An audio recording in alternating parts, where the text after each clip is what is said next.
Hola, buenas tardes. Bueno, vamos a retomar el tema de los seminarios y hoy vamos a hablar un poco de lesiones deportivas, con alguna relación con lesiones del trabajo. Básicamente vamos a discutir todo lo relacionado con lesiones a partir de la repetición sistemática de un gesto determinado. Obviamente, cuando uno piensa en lesiones deportivas, hay muchas clasificaciones, pero uno de los análisis es si la lesión es lo que se llama traumática, es decir, producto de un impacto accidental, un impacto único, que de no haber ocurrido ese impacto no hubiera habido una lesión, como por ejemplo acá ven, obviamente, un esguince de tobillo producido por un traumatismo. Eso se llama traumáticas. Y por otro lado están las lesiones microtraumáticas, que son las lesiones producidas a partir de la repetición sistemática de un gesto y que va erosionando o va generando inflamaciones, alteraciones a partir de esa repetición de ese gesto. Obviamente, cuando un gesto, que todo deporte, toda actividad laboral tiene gestos que se repiten sistemáticamente, y eso no significa que tengan la aparición de una injuria sí o sí. Generalmente cuando se producen estos gestos repetidos en situaciones donde el sujeto tiene algún defecto biomecánico del movimiento, estas repeticiones sistemáticas generan algún grado de inflamación, algún grado de injuria. Y obviamente hay en el medio una serie de lesiones que no nos ponemos de acuerdo si son micro o macrotraumáticas. Por ejemplo, ahí ven en la imagen un gesto típico de un desgarro del isquiotibial. El desgarro del isquiotibial es una lesión traumática o microtraumática. Digamos, se produce en función de un hecho singular o en realidad viene apareciendo un fenómeno asociado a una fatiga muscular por esfuerzos repetidos y a partir del sostenimiento de la fatiga muscular se termina produciendo el desgarro. Bueno, ahí hay un gris, e indudablemente no. Algunos dicen, bueno, el desgarro se produce en un momento dado, entonces al producirse en un momento dado es traumático, y otros decimos, sí, no, pero hubo un momento donde se encadenó el fenómeno final, que es el desgarro, pero ese músculo venía dañado y venía sufriendo a través de determinados gestos deportivos durante un tiempo. Por lo tanto, las lesiones traumáticas son lesiones accidentales, son hechos que se producen a partir de una situación de juego determinado, de competencia o de entrenamiento determinado. Pero el tema es que las lesiones microtraumáticas son las lesiones más prevenibles, porque son las lesiones a las cuales uno podría ajustar las características del movimiento, la planificación del entrenamiento, podría realizar ejercicios preventivos y obviamente entonces en ese caso son mucho más prevenibles que las lesiones traumáticas que son, insisto, accidentales. Obviamente que cuando uno piensa en traumática, habitualmente piensa en lesiones óseas, lesiones ligamentarias, bien traumatológico. Mientras que cuando uno piensa en las microtraumáticas, en realidad está pensando más en las enfermedades o patologías de los tejidos blandos. A mí me gusta decir que en general las traumáticas son bien del traumatólogo, porque es una fractura, una rotura de un ligamento, muchas veces quirúrgico, no, pero es bien del traumatólogo. En vez las lesiones microtraumáticas, ahí entra el equipo de trabajo, ahí el médico deportólogo en el análisis de las características fisiológicas, bioenergéticas y neuromecánicas de los movimientos, puede analizar esta situación desde un momento previo. Por lo tanto, digo, acá tenemos dos grandes visiones. Por un lado, la visión anatomopatológica, es decir, la solución de continuidad de un tejido, por ejemplo, una fractura, que es la solución de continuidad del hueso. Pero por otro lado, hay también una visión neurofisiológica o neuromecánica que intenta explicar las lesiones a través de estas deficiencias en los esquemas corporales, en las formas de movimiento, y que terminan generando entonces una lesión microtraumática Antes se le llamaba lesión típica del deporte, digamos, esa lesión que está muy asociada a algunos deportes, por ejemplo, las tendinopatías de hombro muy asociadas a los deportes overhead, cuando el brazo se sacude por encima de la cabeza, como el vóley, como el handball, como el lanzamiento, como la misma natación, o la pubalgia en el fútbol, o la rodilla del corredor, o la epicondilitis del tenista, o la epitrocleitis del golfista, digamos, son lesiones que están asociadas a ese gesto y que uno las identifica bastante claramente en función de la aparición de de ese deportista o de ese trabajador, digamos. Hasta podríamos decir la epicondilitis de la utilización del mouse sistemáticamente, digamos. Existe una serie de lesiones que, en mi caso, yo trabajo más en el deporte, pero que también en el ambiente laboral, a partir de la repetición sistemática de un gesto, aunque el gesto pareciera ser un gesto mínimo, pero es realizado 10.000 veces por día, obviamente genera ese tipo de sobrecargas o sobreusos de determinadas estructuras musculoesqueléticas. Por lo tanto, cuando uno piensa en estas lesiones, también otra forma de diferenciar las lesiones son entre las lesiones directas, que generalmente son las traumáticas, digamos, un hecho que se produce sobre una circunstancia determinada, una parte determinada del cuerpo, o las indirectas, digo, yo quise saltar y me desgarré, ¿no? No hay una relación entre un trauma y una lesión, sino bastante diferente. Y que nos condicionan en algunos casos en el tratamiento. Por ejemplo, las lesiones musculares. Las lesiones musculares indirectas son desgarros y que uno debe respetar habitualmente los tiempos biológicos. Si bien son rangos de tratamiento, uno los respeta. Un desgarro habitualmente se dice 21 días, pero puede ser en algunos pocos casos 14 días, hasta 35 también en pocos casos. 21 28 es el término normal de días de tratamiento de un desgarro para la vuelta a la competencia. Ahora, muchas veces ocurre que el músculo está muy dolorido y está muy dolorido en función de un trauma directo, la famosa paralítica, es decir, la famosa golpe directo sobre la cara externa del muslo. Y que alguien que no está acostumbrado a verlo puede confundirlo con un desgarro. Si bien es cierto que eh, excepcionalmente, pero a veces ocurre que hay desgarros traumáticos, muy excepcionalmente, vemos muy poco. En general, el músculo está inclusive a veces mucho más dolorido en un traumatismo directo que en un desgarro. Es muy florida la sintomatología de ese músculo posterior a un traumatismo.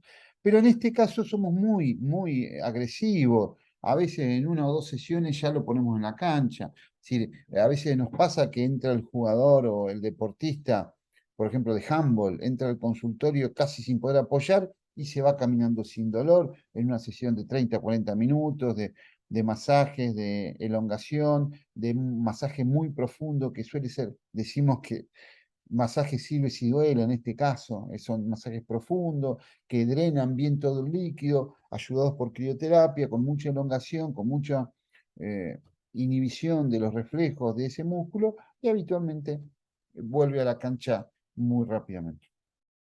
Pero son algunos casos, insisto, muy particulares. Generalmente en el deporte, lo que es los edemas postraumáticos se drenan inmediatamente para producir una rápida recuperación. El edema dejado en su curso o el hematoma de traumático dejado en su curso suele durar muchísimos días. Nosotros somos muy agresivos, digamos. Casi inmediatamente posterior al traumatismo empezamos a drenar esa estructura corporal. Obviamente que la lesión deportiva en el deporte profesional es un elemento muy importante, muy condicionante económico. Por ejemplo, se dice que en el fútbol inglés deja más o menos 75 millones de libras de pérdidas por año por lesiones deportivas. Se calcula que hay 20 lesiones cada 1.000 horas de juego y entrenamiento. El 1% de los atletas sufre alguna lesión grave a lo largo del año. Cuando hablamos de grave, estamos hablando de que no pudo entrenar por lo menos por un mes. Eh, Hoy, por ejemplo, con la aparición del fútbol femenino en Estados Unidos, la frecuencia de rotura del ligamento cruzado anterior de la rodilla es extremadamente frecuente. Digamos, es una patología mucho más frecuente en la jugadora de fútbol que en el jugador de fútbol, y básicamente por las estructuras corporales y la posición de la rodilla en valgo. Se calcula que en Inglaterra el 50% de los jugadores adelanta su retiro a partir de lesiones deportivas. Y digo Inglaterra, pues son los que miden por ahí las cosas un poco más sistemáticamente que nosotros, pero nosotros lo vemos todo el tiempo, jugadores que realmente podrían seguir jugando si no fuera que tienen lesiones. En el caso nuestro del fútbol, la rodilla es lo más frecuente, o el tobillo asociado a la osteoconditis y el astrágalo, son las patologías más comunes, pero indudablemente la rodilla en jugadores operados de muy chico, de meniscos o ligamento cruzado, realmente le hacen un daño en la rodilla que después de 10 15 años de jugar postquirúrgico realmente van al reemplazo de rodilla muy tempranamente. Se calcula que en promedio el 13% de los jugadores no están entrenando, digamos.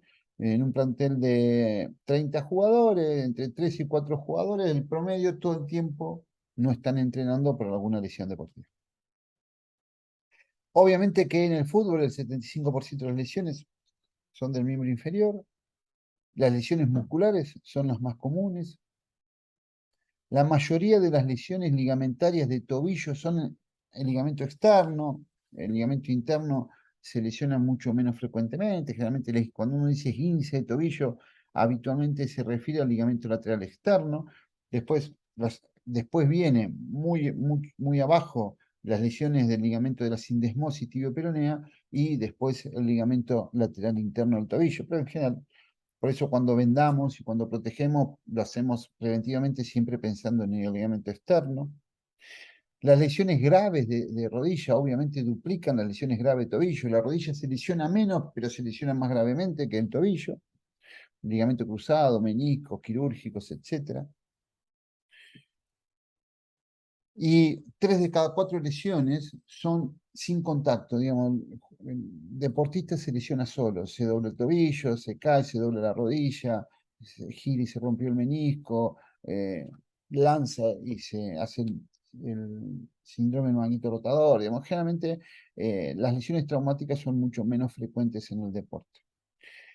Lesión deportiva se define como toda aquella dolencia que le impide participar normalmente del próximo entrenamiento. Decíamos, ya se considera un jugador lesionado que falta normal a un entrenamiento, que no realiza el entrenamiento completo y normal de un día. Eso ya se llama lesión deportiva. Si el jugador tiene un dolor, pero entrena igual, eso obviamente no es un jugador lesionado, es un jugador en recuperación, en tratamiento, y habitualmente los jugadores grandes se tratan todos los días independientemente que entrenen o no. Pero si entrenan, no está dentro del arco de los jugadores lesionados.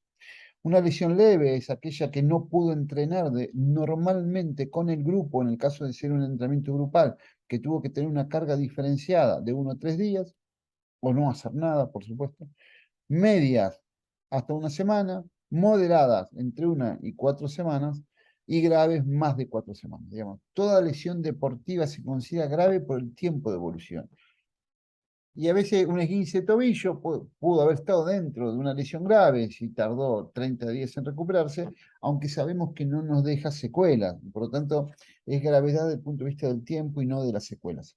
Hay otras lesiones que obviamente son graves por todos los motivos. Son graves porque, eh, porque duran muchos días y son graves porque hay un alto porcentaje de jugadores que no retornan a su forma deportiva previa.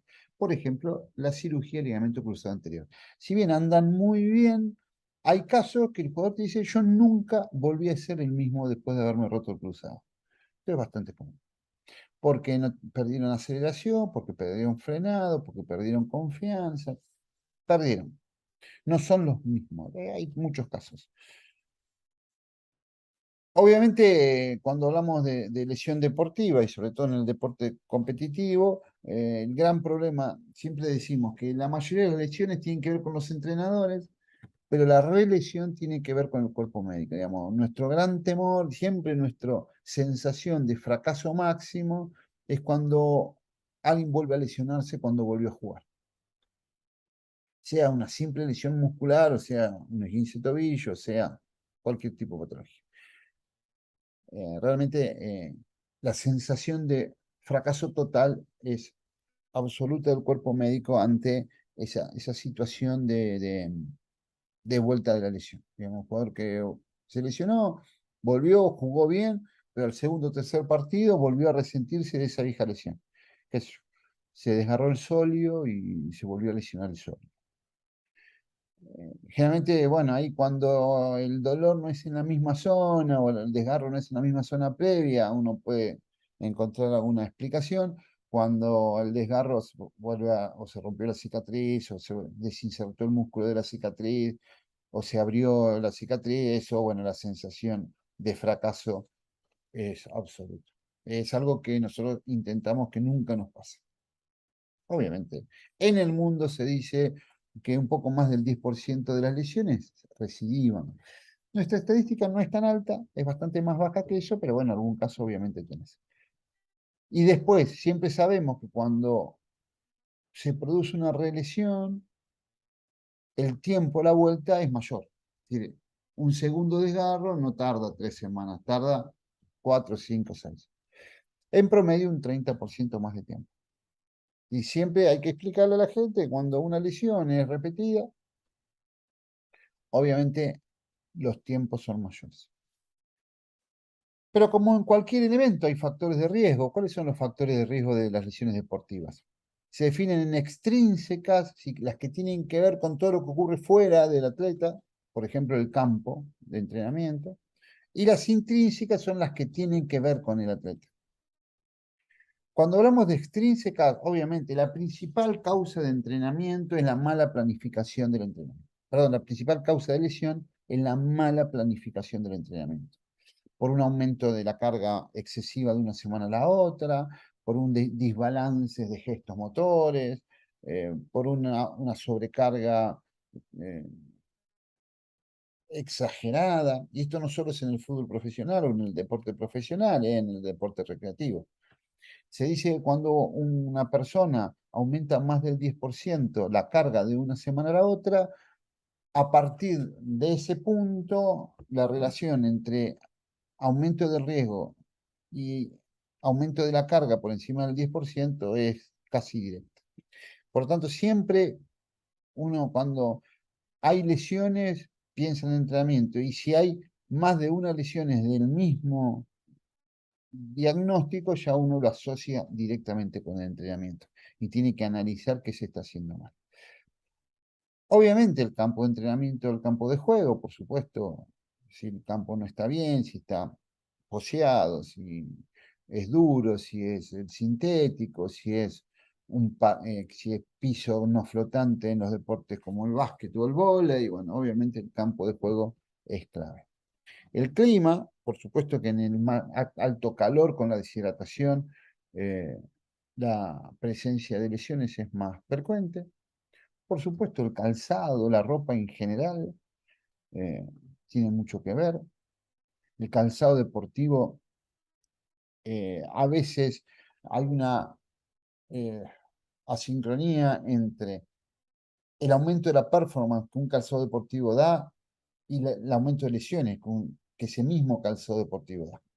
Por ejemplo, la fricción que genera puede dar mayor estabilidad para generar más velocidad o más velocidad en el cambio de dirección, pero a su vez genera más lesiones porque se traba más el pie.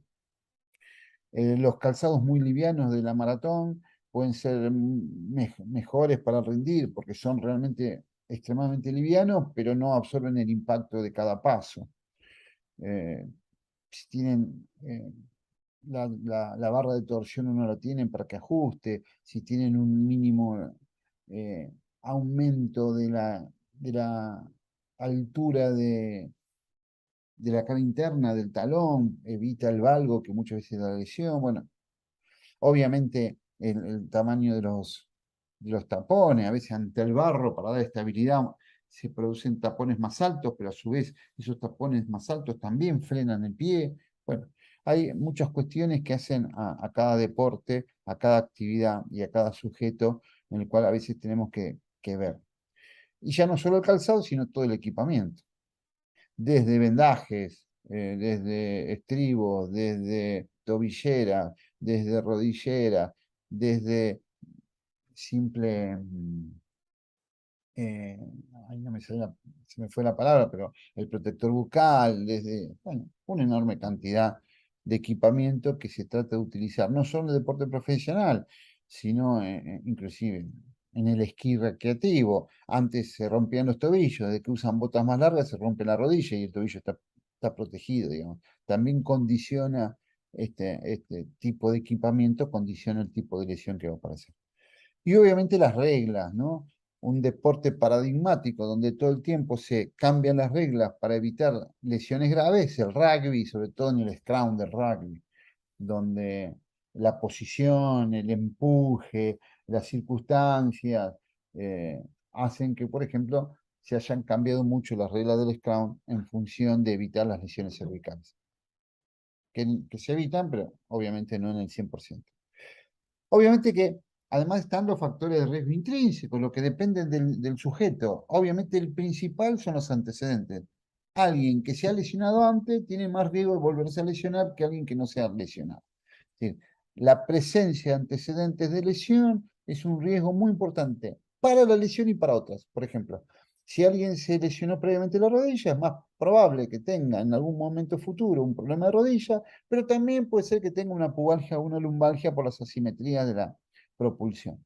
Digamos, haber estado lesionado y sobre todo de lesiones graves, ya por sí condiciona a un sujeto a volverse a lesionar. Obviamente, todo lo que tenga que ver con alteraciones posturales, estáticas o dinámicas, valgo de rodilla, tibia vara, retropie valgo, eh, hiperlordosis lumbar, bueno, hay un montón de posturas, como ustedes ya las vieron, que eh, generan este aumento de la posibilidad de la lesión deportiva. El nivel de fuerza en sí mismo, digamos, cuanto más fuerte es un sujeto, menos lesiones tiene, o asimetría de las fuerzas, tanto anteroposterior como de miembros, digamos. Si los extensores de rodilla son mucho más fuertes que los flexores de rodilla, es un riesgo deportivo. Y si hay una pierna es más fuerte que la otra, obviamente también es un riesgo deportivo. La edad y el sexo, hay patologías que se asocian más a la mujer, hay patologías que se asocian más a personas de más de 35 años, depende del deporte, depende de las características de ese deporte y de ese sujeto. Hay lesiones en el corredor añoso que se producen más frecuentemente que en el joven y viceversa. Es decir, que hay mucha variedad en esto. Obviamente, alteraciones funcionales, la flexibilidad isquiotibial está relacionada con desgarros isquiotibiales, la falta de flexibilidad, obviamente. La alteración de la propiocepción, la falta de equilibrio, la falta de coordinación está asociada con lesiones articulares, tanto de tobillo como de rodilla. Y finalmente, bueno, desde la predisposición genética, por un tema de, por ejemplo, la posición de la rodilla, la posición de la tróclea femoral, la posición de los ligamentos. Hay posiciones que la característica de la cadera predispone a impeachment de cadera. Bueno, determinadas estructuras con pequeños alteraciones biomecánicas, pero que en un deporte en específico pueden generar, por el tipo de movimiento, la presencia más frecuentemente de lesiones. El pitchment de cadera se da por una posición determinada de la cadera y en un deporte donde la flexión de cadera es muy común, como por ejemplo el karate. Es bastante común. Obviamente la psicológica, la tensión psicológica importante. Y importante puede ser jugar una Copa del Mundo, puede ser para una persona jugar su primer torneo de pádel. Bueno, el desgarro en el primer torneo de pádel es más frecuente que en el 20º torneo de pádel. Esto lo vemos muy comúnmente. Por lo tanto, al riesgo interno de todas estas características que hemos dicho, que lo transforman en una predisposición, un aumento de riesgo, al cual se suma la exposición a factores externos, hacen que entonces haya una susceptibilidad que ante un evento desencadenante determinado aparece la lesión, digamos. Y nosotros podemos trabajar en todas estas niveles, podemos trabajar en algunos casos de riesgo interno, podemos trabajar en la relación con sus factores, a veces, y a veces obviamente no es prevenible el 100% de las lesiones deportivas. Como decía, uno de los factores de riesgo más importantes en la prevención de lesiones es la existencia de lesiones previas. Cuando se intenta volver demasiado rápido a la competición después de haber sufrido una lesión, puede llevar a un empeoramiento de la lesión. Hay que tener en cuenta que cuando uno piensa en las articulaciones, no solo piensa que el ligamento es una estructura de sostén que previene movimientos excesivos, sino también, y no solo también, sino sobre todo, el ligamento es un receptor que en realidad avisa cuando se está produciendo un estrés de esa articulación en determinado lugar para que el sistema muscular integral, desde el tronco hacia los músculos específicos de esa articulación, respondan a la aparición de ese movimiento dinámico extremo. Y por lo tanto se intenta que a partir de esa aparición de, por ejemplo, se va a doblar el tobillo, bueno, todo el cuerpo desde el tronco trata de equilibrar, vieron que cuando una persona va caminando y se dobla el tobillo, hace un movimiento medio raro, espasmódico, de intentar recobrar el equilibrio, que no incluye exclusivamente los peroneos, no todo lo contrario, actúa desde los músculos del tronco. Y esa sensación o esa sensibilidad proprioceptiva que los ligamentos le dan al cuerpo son muy importantes para el control del movimiento en general, tanto preventivo como de rendimiento. Y cualquier lesión que se produzca en una zona, un esguince de tobillo, un desgarro, una tendinopatía, lo que haya, genera daños microscópicos nerviosos que terminan produciendo alteración de todo el sistema proprioceptivo. Entonces, ante la aparición de una lesión, uno pierde el manejo de su cuerpo o una parte del manejo de su cuerpo y por eso aparece una nueva lesión. Hoy, la rehabilitación significa básicamente recuperar estos mecanismos proprioceptivos. Desde la fuerza, desde el equilibrio, desde las respuestas anticipatorias y compensatorias. Esto es lo que hacemos cuando rehabilitamos, no curamos un tejido, reintegramos todo el sistema de control motor de nuestro cuerpo. Si no, aparece la recidiva porque ya no tenemos ese control motor. Por lo tanto, la lesión deportiva, una lesión deportiva, resulta en la disminución del control a partir de la desaferenciación de los mecanorreceptores de las cápsulas, los, los receptores articulares y ligamentarios. Toda inflamación articular y dolor produce déficit sensorial, todo, digamos, siempre, aunque sea un simple golpe, aunque sea un simple estado de fatiga. Y por lo tanto, se alteran, se pierde masa muscular, si siempre decimos, uy, el líquido en la rodilla te come el músculo se atrofia a partir de la inflamación articular. ¿Por qué? Y porque hace miles de años, cuando uno tenía una inflamación, que el cuerpo que quería hacer, estar quieto para que se vaya la inflamación. No sabía que nosotros queríamos jugar al fútbol de nuevo. Por lo tanto, el músculo se pierde y la lucha de mantener músculo sin alterar la articulación por el impacto del entrenamiento del músculo es un elemento permanente, digamos. Tratamos todo el tiempo de mantener el músculo sin que haya inflamación articular. Inclusive hay hoy por ejemplo se utiliza la restricción del flujo muscular, digamos. Se pone una banda elástica en la raíz del muslo, por ejemplo, que hace que el músculo reciba menos oxígeno, entonces el músculo responde a una carga como si esa carga fuera mayor. Entonces el músculo se agranda, pero la articulación no se inflama. Esto es lo que se llama entrenamiento de la fuerza por restricción del flujo, que es algo que hoy se está utilizando, que es bastante nuevo, novedoso, no tiene mucho más de 5 años y hoy se está utilizando mucho. Y obviamente esa falta de control motor produce descoordinación de los movimientos, entonces a veces aparecen lesiones a distancia de esa lesión inicial, que es bastante común también. Los receptores, básicamente tipo 3 y tipo 4, emiten respuestas aferentes al cerebro que informan los cambios dentro de la célula. Cuando una célula trabaja, esa célula genera catabolitos, esos catabolitos le avisan al cerebro, ese músculo está fatigado, y como el músculo está fatigado, cambian la forma de, eh, de controlar el músculo y utilizan fibras musculares menos efectivas para el movimiento de las que están fatigadas, que eran las ideales que se tomaban al principio. Digamos.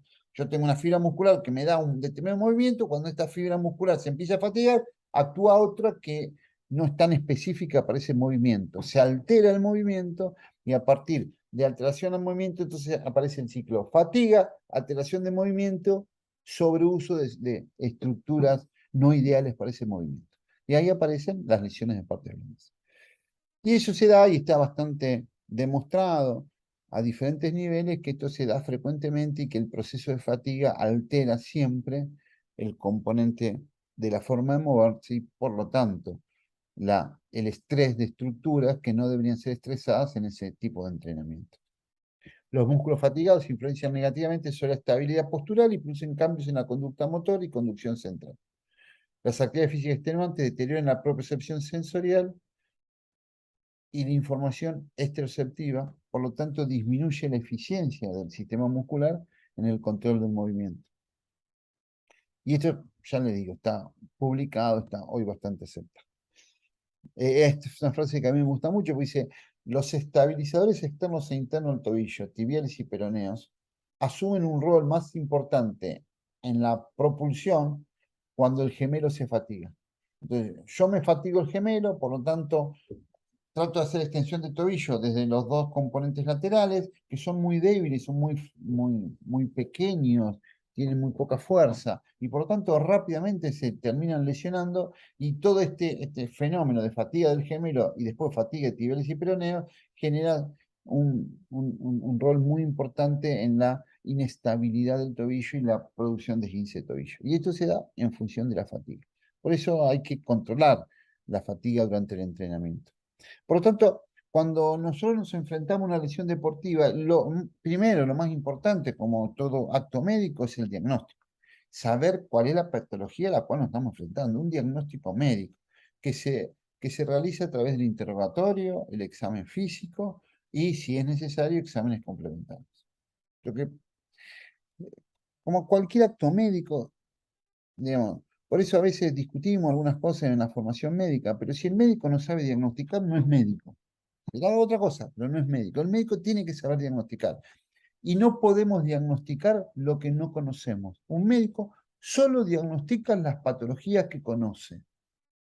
Por lo tanto, es muy importante conocer las patologías para poder. Después, los protocolos de diagnóstico de esas patologías. Pero yo nunca voy a diagnosticar un edema óseo si no sé que existen los edemas óseos. Después sabré cómo hacerlo, que el edema óseo necesita hacer una resonancia y no me sale en la radiografía, pero tengo que saber que existe. Por lo tanto, el diagnóstico médico es una pieza fundamental de nuestro trabajo, independientemente de la especialidad que hagamos. Obviamente que en el cargo, lo que hacemos nosotros, no solo nos importa el diagnóstico médico puro, sino también nos interesa la evaluación biomecánica.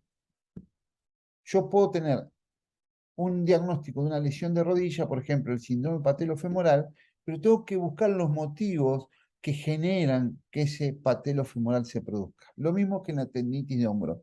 La tendinopatía de hombro, tengo que ir a buscar cuál es la causa, probablemente la ausencia de funcionamiento adecuado de los aductores escapulares o disquinesia escapular, pero tengo que ir a buscarla. Entonces, en medicina deportiva hacemos diagnóstico médico por un lado, anatomopatológico si quieren, pero después también el diagnóstico neuromecánico.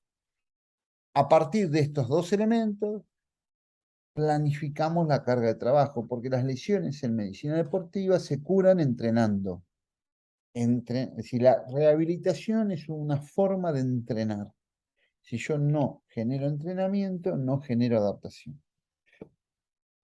Fíjense, cuando yo aumento la carga más de un 10%, un 50% o un 100% de una semana a la otra, la línea de aparición de aumento del riesgo es muy importante. Ahora, si trabajo muy poco, también tengo más riesgo de lesionarme que si trabajo bien. ¿Sí? El entrenamiento tiene un rango específico donde mejora y previene. Por debajo y por arriba no mejora y no previene. Y esto está hoy bastante discutido y bastante analizado en función de la relación entre la carga de entrenamiento y la carga del entrenamiento de la semana, del promedio que venía desarrollando ese sujeto.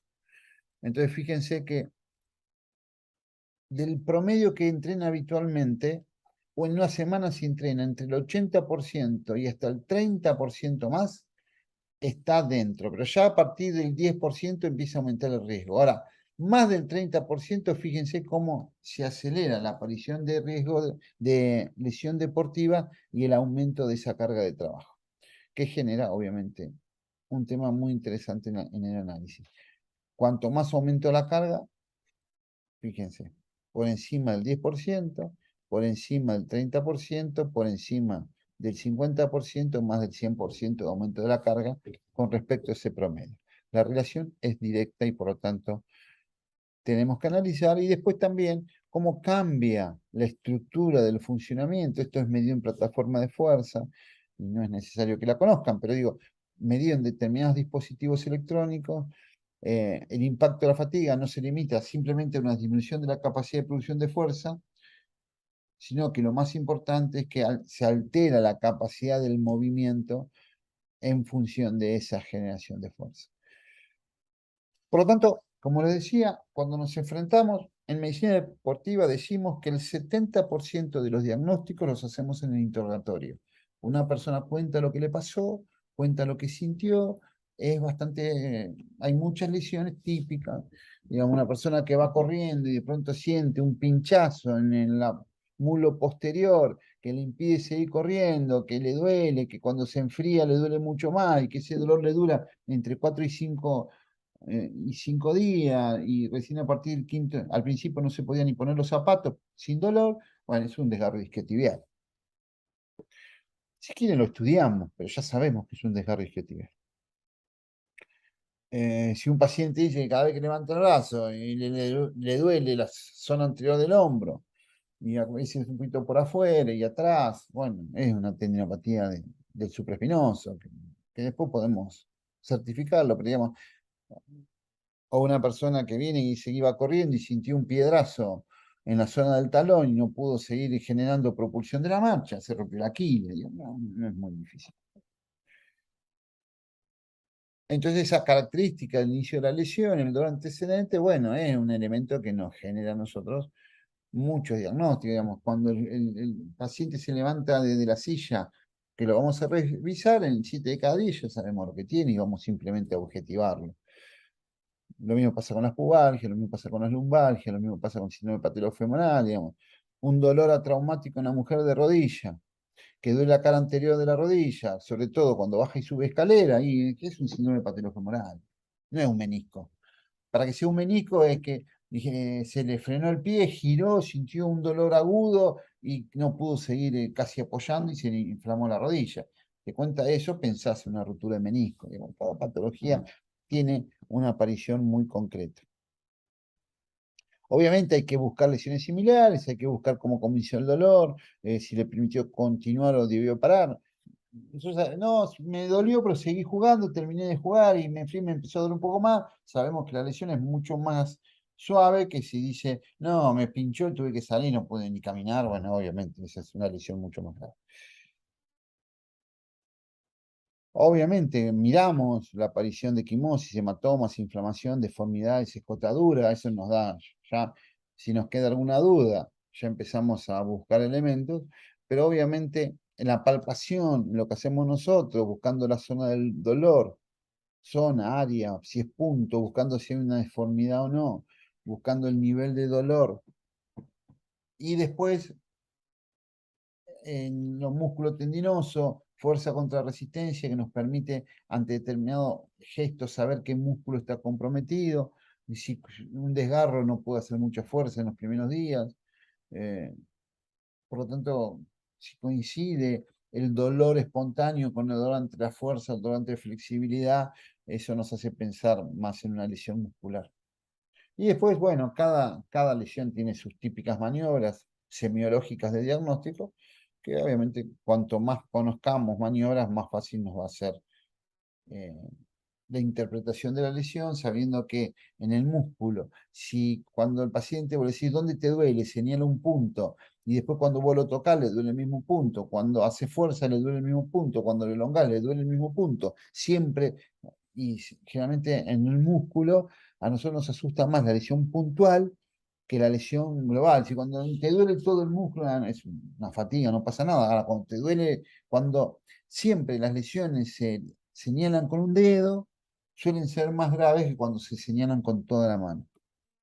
Bueno, lesiones varias, como el patelofemoral tan común en las mujeres, como las alteraciones de cadera, que muchas veces se manifiestan con dolores en la rodilla, eh, referidos, pero es la artrosis de cadera tan común. Obviamente, los estudios funcionales que utilizamos, la resonancia para analizar la presencia de hernia, o como acá la presencia de un espondilolistesis, fíjense que no respeta la línea posterior. Obviamente, un desgarro en una ecografía se ve negro, pero en una resonancia el desgarro se ve blanco. Bueno, cada patología, si siempre la presencia de agua en una resonancia, en determinados cortes, eh, habla de inflamación y si esto coincide con la zona de dolor, obviamente estamos en presencia de un desgarro. Obviamente tenemos una serie enorme de elementos que nos permiten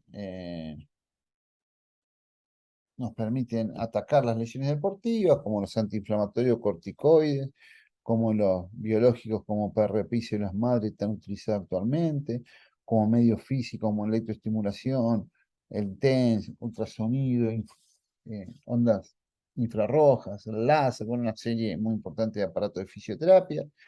Y obviamente el movimiento, el entrenamiento del lesionado nos da, para nosotros es la principal herramienta. Todo lo demás ayuda, pero la carga progresiva de entrenamiento es lo que nos garantiza el funcionamiento adecuado. Bueno, lesiones, fíjense, obviamente, fractura de clavícula, fractura de tibia y peroné, las típicas fracturas. Generalmente son lesiones graves. Si bien la fractura tiene una ventaja que es que no hay alteración articular.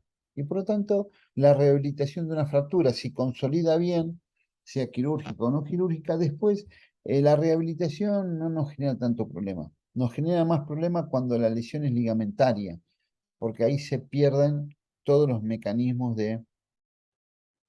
eh, de control motor. Obviamente, las luxaciones eh, de hombro, por supuesto, son en algunos deportes de extrema gravedad y son quirúrgicas.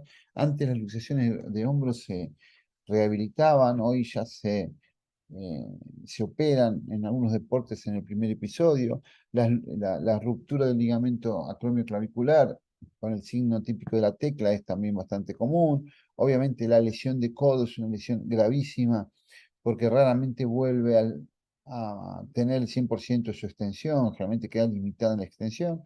En algunos deportes pueden ser más graves que en otros. La luxación de rótula o ya la luxación de rodilla, que es un poco más grave e infrecuente. Las lesiones musculares, obviamente la presencia de un hematoma en una persona que sintió un pinchazo 2 o 3 días antes, obviamente es casi patognomónico de un desgarro, pero no todos los desgarros tienen hematomas. En general, la mayoría de los desgarros en el ambiente deportivo no vienen con hematoma. En el ambiente clínico, en las personas comunes, el desgarro suele ser mucho más importante y por lo tanto puede aparecer el hematoma. El hematoma suele ser, cuando vemos un hematoma en alguien que le pinchó y al tercer cuarto día le sigue doliendo, obviamente el diagnóstico está muy claro. Bueno, las lesiones ligamentarias, como decíamos, la rodilla, obviamente, la temida ligamento cruzado anterior de rodilla, pero también ligamento interno. El ligamento externo aislado es más infrecuente. Las lesiones de tobillo, las lesiones acromioclaviculares, mano, dedo, hombro, como habíamos dicho. Generalmente la lesión del cruzado se da en una persona sola, digamos. Generalmente cae, hace una, como ven ahí, un valgo, rotación interna, y ahí se produce la lesión del ligamento cruzado anterior. Generalmente son sujetos que se lesionaron solos. Por lo tanto, el gran camino del tratamiento de las lesiones deportivas es, como decía, una progresión de la carga con una adaptación al entrenamiento hasta la competencia. Es realmente un proceso de entrenamiento que hoy intentamos que empezar con cargas mínimas lo más rápido posible, a veces inclusive en la misma semana de una cirugía. Por lo tanto, cuando nosotros rehabilitamos, sabemos que la adaptación al entrenamiento implica que tenemos que generar adaptaciones específicas, es decir, cada movimiento genera una adaptación específica, entonces tenemos que tener muy claro cuál es la lesión, qué problemas trae, para qué adaptaciones buscar en la rehabilitación, llegar a máximas velocidades de competencia en la rehabilitación. eh, Obviamente las características del movimiento que cada lesión exige en su eh, rehabilitación y prevención de la recidiva. Por supuesto que independientemente de cuál sea la lesión deportiva, el control neuromuscular del tronco es clave. La estabilidad a un sujeto se lo da el tronco, sea escapulohumeral o sea lumbopélvico. Es decir, los miembros no tienen estabilidad propia, dependen de la estabilidad central. Y por lo tanto, cuando uno busca el desarrollo de prevención o de rehabilitación, no trabaja solamente sobre el músculo asociado a la lesión o el músculo asociado a la articulación lesionada, sino siempre va a trabajar sobre áreas más generales. Por ejemplo, en el síndrome patelofemoral, que es una lesión de la rodilla, en el roce de la rótula con la trócula femoral, indudablemente la mayoría de estas lesiones están producidas por una valinización del fémur. El fémur se va para adentro, lo que hace que la rótula quede lateralizada hacia afuera y por lo tanto, en vez de correr normalmente sobre el carril, lo que hace es rozar externamente, produciendo la típica lesión. Bueno, obviamente que esta es una lesión que a partir del análisis de la severidad, cuánto líquido tiene, está jugando o no está jugando, tiene una osteocondritis asociada o no, tiene una artrosis asociada o no. Estamos en presencia de un joven, muy jovencito que empezó con esto a los 14, 15 años, pero tiene un poco de líquido, un poco de molestia y nada más. O estamos en presencia de una persona de 80 años que trae esto hace 50 años y tiene una artrosis tremenda de la rodilla. Bueno, a partir de ahí nosotros podemos encontrar caminos de rehabilitación, protocolos específicos, tiempos de evolución específicos, fases de trabajo que obviamente llegarán, si es un deportista, a la máxima intensidad, si una persona de 80 años, a intensidades menores. Pero digo, fíjense cómo este ejemplo nos permite desde empezar en el gimnasio con estabilidad lumbopélvica, con determinadas cosas, para ir generando después ejercicios mucho más intensos. La progresión de la actividad es clave. Desde una visión integral y no solo desde la rótula, no tratamos la rótula, tratamos toda la mecánica del movimiento. Bueno, lo mismo con las lesiones musculares, ¿no? Que ahora se le llama grado 0, 1, 2 y 3, que antes le decíamos contractura, distensión, desgarro, rotura muscular. Obviamente hay clínica, hay manifestaciones clínicas diferenciales, hay análisis de las posturas funcionales diferenciales y eso nos permite saber cuánto tiempo va a durar. No es lo mismo una contractura, que es una molestia, que no genera tanto problema, que ya un desgarro que genera ese dolor que decíamos y que lo objetivamos en los estudios como planteamos. Obviamente el músculo más frecuentemente lesionado en el deporte es el isquiotibial, porque es un músculo biarticular, pero además que tiene un fenómeno doble de trabajo, tiene tres posibilidades de trabajo en realidad. Es un extensor de la cadera acompañando el glúteo, cuando el glúteo no trabaja y la extensión de cadera la tiene que hacer solo el isquiotibial habitualmente se rompe. Es un controlador de la extensión de la rodilla en el momento preapoyo sobre el piso, digamos, cuando uno está corriendo a alta velocidad y va previamente al apoyo, el isquiotibial se está haciendo un trabajo excéntrico que lo que hace es ajustar la tibia y estabilizar la tibia en el momento del apoyo. Es decir, que en la cadera es concéntrico, pero en la rodilla es excéntrico. Y obviamente puede ser concéntrico cuando yo hago una flexión simple de rodilla, por ejemplo, tiro un taco. El otro día uno se desgarró tirando un taco el isquiotibial. Pero el trabajo más importante del isquiotibial es sostener la tibia en el momento de que el cuádriceps está trabajando. Por lo tanto, es un músculo muy complejo y que es muy normal que se lastime, porque no solo controla la extensión de la tibia, sino la rotación tibial simultáneamente. Por lo tanto, está trabajando en la cadera y está trabajando en la rodilla, se está estirando y al mismo tiempo está haciendo fuerza y al mismo tiempo tiene que coordinar la rotación de la tibia. Por lo tanto, realmente un músculo de enorme importancia y obviamente es un músculo que se rompe más fácilmente como cualquier otro. Obviamente que fíjense que los modelos de recuperación muscular, que en Barcelona lo toman de 6 semanas y no de 3, como habitualmente se cree, bueno, tiene esta progresión entre lo que es los ejercicios, la fisioterapia, diferentes tipos de ejercicio, inicio con trabajos más de campo. Hay una progresión que generalmente en el deporte de alto nivel uno lo va chequeando todos los días con el jugador y va intentando avanzar de acuerdo a las respuestas de ese jugador. Si el jugador está molesto, generalmente el jugador dice o que le duele o cuenta que no siente bien la pierna, que no se siente cómodo. Bueno, eso nos retrasa un poquito más. Si el jugador va resolviendo los problemas día a día, bueno, podemos imaginar algo más rápido.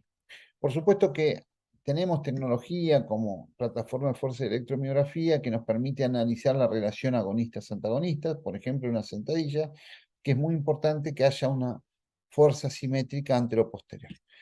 Son diferentes en este caso, fíjense, es una plataforma de fuerza con los cables de la electromiografía que nos permite analizar el comportamiento de los diferentes grupos musculares en diferentes patrones de movimiento.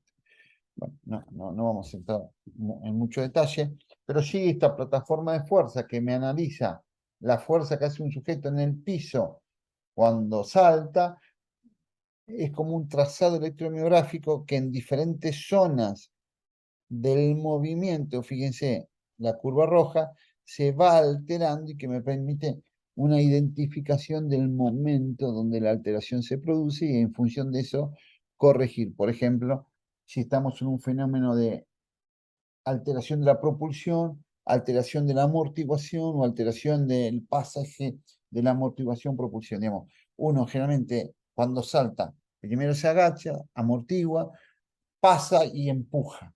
Esto es lo típico. O cuando lanza, uno primero hace una contracción excéntrica y después una contracción concéntrica. Bueno, estos dispositivos nos permiten analizar en qué parte del movimiento está la alteración y en función de eso hacer hincapié en esos aspectos de la rehabilitación.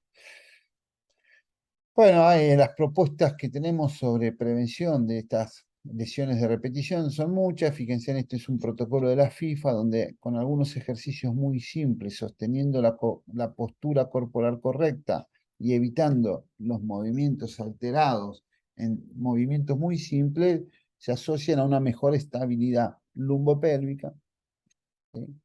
Un aumento de la fuerza, pero fíjense cómo siempre uno intenta mantener las líneas de tracción bien parejas y no valgos de rodilla, inclinación de la columna, que eso generan realmente, o son producidas por falta de fuerza y falta de coordinación, o generan eh, aumento del sobreuso de algunas estructuras. Fíjense, planchas laterales, sí, bien estables, sí, bien estables, fíjense, esta y esta.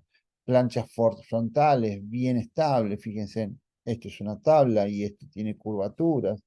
Elevación lateral de la pierna en la plancha, miren lo que sería esto y lo que es esto. Bueno, diferentes ejercicios que se pueden realizar bien o se pueden realizar mal. Este es un ejercicio muy utilizado en el trabajo excéntrico, se llama, em, ay Dios, eh,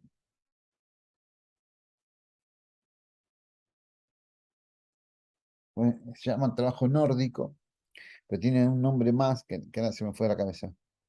Pero es un trabajo muy bueno excéntrico de isquiotibiales que se utiliza mucho. Fíjense lo que es la postura correcta con la postura incorrecta. Y así los ejercicios que ustedes quieran, siempre la relación correcta del ejercicio aumenta la producción de fuerza y la estabilidad. La famosa estocada, que la rodilla no tiene que ir hacia adelante, no tiene que haber inclinaciones, sino tiene que quedarse en una posición de 90 grados de la tibia, hasta los mismos saltos, fíjense con la postura correcta del tronco contra una postura incorrecta del tronco, etc. Em,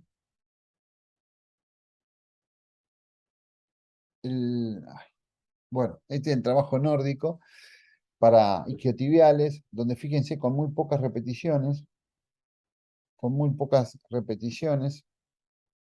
generan mejoras en la fuerza del isquiotibial y por lo tanto prevención de su fuerza. Pero también se sabe que el mismo ejercicio, depende cómo se haga, puede tener mayor o menor activación de uno sobre otro, ¿no? Obviamente,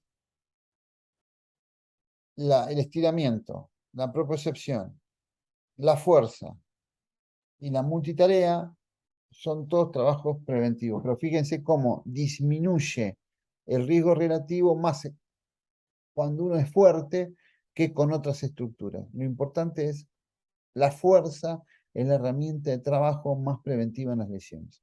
Pero fíjense cómo en una elevación de pelvis, que muchos de ustedes harán, una apertura de las rodillas genera una activación glútea de un 175 mayor que cuando las rodillas están paralelas, ¿no? A veces pequeños cambios en la forma de trabajar cambia totalmente el patrón de reclutamiento. Cuanto más cerca está el talón de la cola, mayor nivel de reclutamiento glúteo tiene, y cuanto más alejado está el talón de la cola, mayor reclutamiento en la extensión de cadera por los isquiotibiales tiene. Entonces depende el sujeto, el momento y lo que tengamos que hacer, vamos a intentar trabajar más el semitendinoso, semimembranoso y bíceps, que se encuentra en su máxima activación a los 30 grados por encima de los 120. Tendrá que ver con qué queremos trabajar. Un buen trabajo de isquiotibial en la rehabilitación es una progresión desde los ejercicios con los talones más cortos a los ejercicios con los talones más lejos de la cola. Esa progresión hace un cambio en la intensidad del patrón de reclutamiento de esos músculos, que nos ayuda mucho. Bueno, algunos simples trabajos que nos permiten trabajar mejor el glúteo. Entonces, fíjense cómo nosotros sabemos que ante determinadas alteraciones dinámicas como síndrome de amnesia glútea, valgo de rodilla, anteversión de cadera, asimetría, patrones de reclutamiento alterados, alteración de la mecánica o alteración de la sinergia, encontramos diferentes patologías y diferentes circunstancias. Por lo tanto, la medicina del deporte interpreta en estas alteraciones funcionales conceptos que trascienden el hecho traumatológico, porque a partir de la identificación de estos problemas funcionales, que en muchos de los posturales, ustedes ya lo vieron, nos permite anticiparnos a la aparición de lesiones o acelerar los procesos de rehabilitación. Bueno, gente, nada, espero que, que les haya gustado y ya la van a ver esto, en mi caso grabado, porque en este momento estoy de viaje y no me coinciden los horarios para estar en vivo, así que la van a ver en el horario de la clase, aunque esté grabado. Cualquier cosa, preguntas, las resuelven con los docentes de la materia. Les mando un abrazo grande.